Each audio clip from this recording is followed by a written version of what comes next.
life. Life is too short, and it is like a water vapor that vanishes away. Our today's current situation with pandemic reminds us to trust and to cling God about His promises and plans for you.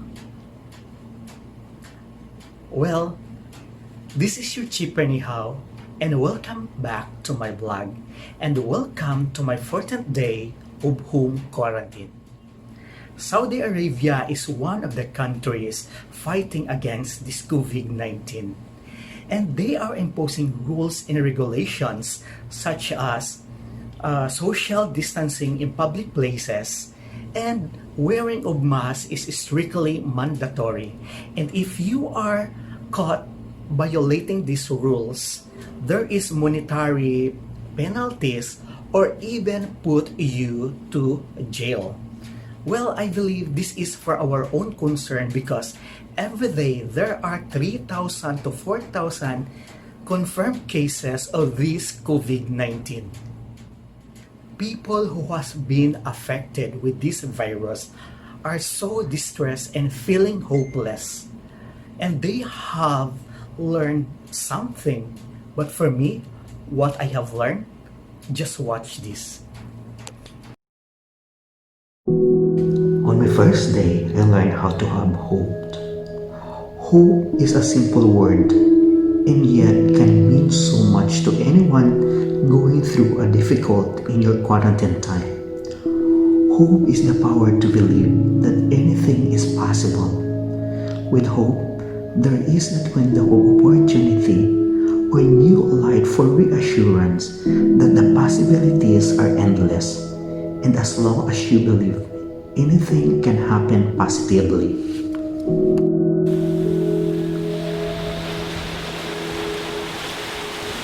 Second day, I learned how to have courage. Courage to me is the ability to act in the face of fear, discomfort, and the unknown. Sometimes we can't see our own courage because we don't believe it's there. Sometimes we can see it because it's simply you being who you are. Courage is the choice and willingness to confront pain, danger, and uncertainty. On day 3, I learned how to fear not. Conquering fear is an ability to pursue with a brighter side of your moment. Our deepest fear is not what we are inadequate. Our deepest fear is that we are powerful beyond measure. It is our light, not our darkness, that most frightens us. Fearing not means overcoming the negativity thoughts and learning how to dance with the tunes of current situation.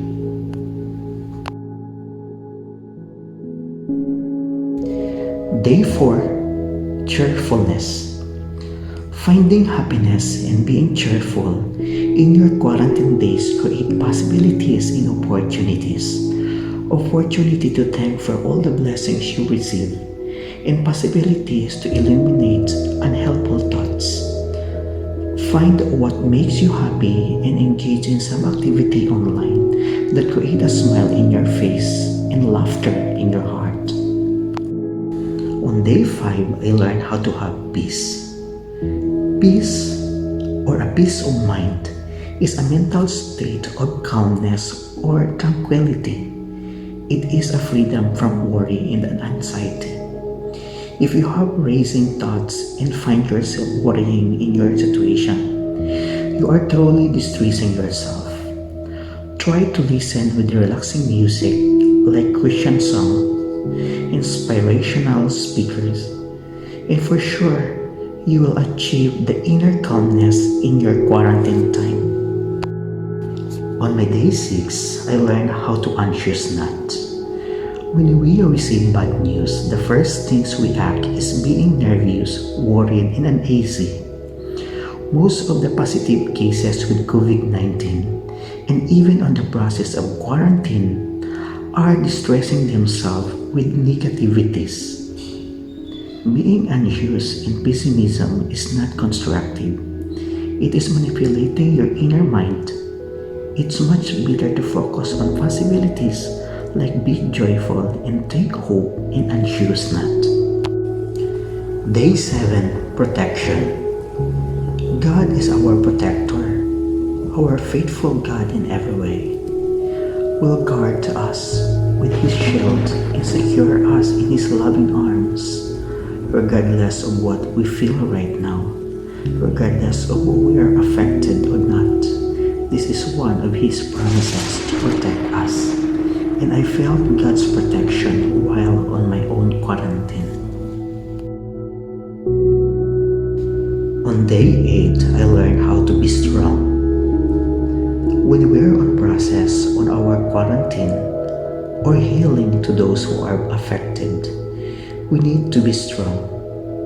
Pain and difficulties are parts of life. I think we try too hard to separate ourselves from it and to be strong and keep on fighting.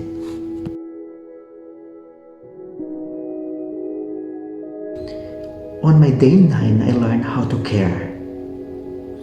When you care, you put in that extra effort to make sure that something works for you or the other persons you are care about.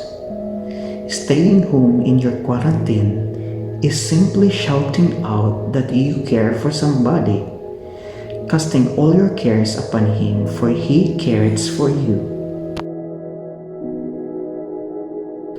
On day 10, I learned how to distress not. Distressing ourselves doesn't help at all. Distress is an unpleasant emotion, feeling, thoughts, or behavior. It can affect the way you think, feel, or act, and make it hard to cope with the quarantine. So distress not yourself and look at the brighter side. On day 11, I learned how to have comfort. Finding comfort in your current situation is a big challenge. But comforting yourself with the Word of God or create a playlist of soothing songs that help you slow down or connect with memories or positive experiences. Try to look for a better perspective. Day 12. Affliction. The psalmist writes, "It is good for me that I have been afflicted, that I might learn thy stages." God doesn't afflict us or allow us to be afflicted for no reason. Afflictions have great benefits to us. We keep these benefits in mind. They can help us endure joyfully. Affliction steers to pray and keep us dependent on God. On my day 13, I learned how to have concern. The word concern means to be related to or be connected with. It is a matter that engages a person's attentions, interest, care, or that affects a person's welfare or happiness, or it is a feeling of sympathy. Concern is shown when we lose an object of value. We could be greatly concerned about ourselves and others, and we will be delighted with an outcome.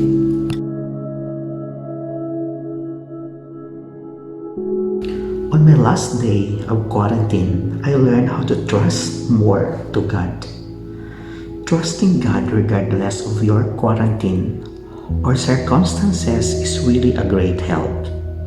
But sometimes it leads us to ask why. Putting all your trust simply means let go and let God. Letting go all your worries and doubts and problems and let God do the rest.